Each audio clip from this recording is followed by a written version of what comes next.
Well, early Sunday morning, a Winona State University student died after being hit by a train.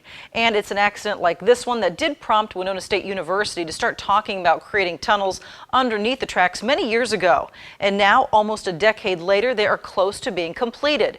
News 8's Brittany Schmidt now joins us with an update. Martha, a Canadian Pacific Railway basically bisects Winona State's campus, forcing a lot of students on a daily basis to walk over the train tracks. One Winona State student says she has seen some risky behavior when it comes to the tracks, and she thinks the tunnels will make a huge difference.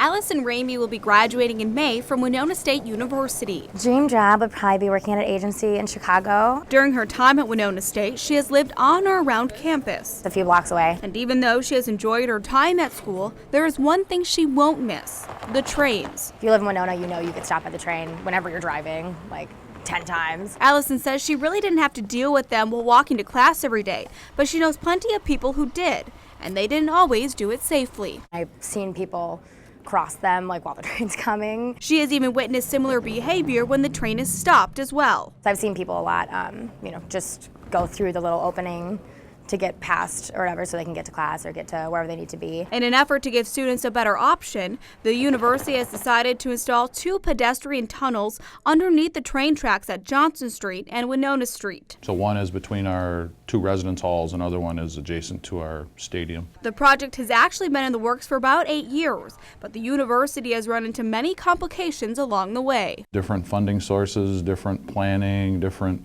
entities involved, CP Rail, federal government, state government, MnDOT, local, university. However, that is all cleared up, and they are hoping to have the tunnels completed this year. The actual tunnels, the culverts, the tunnels themselves were installed this last summer, and this summer we already have a contract in place that we will be doing the ramps and the approaches that will connect the tunnels that will make them accessible. It's been a long time coming, but Ellingheisen says it's important. I think anytime you have a railroad that sort of bisects your campus, I think you just are trying to provide more safer crossings. And if it helps students get to class on time, Allison says students will definitely take advantage of the new pedestrian tunnels. If people can, dodge the train without having to walk through the train, I think they're going to use it.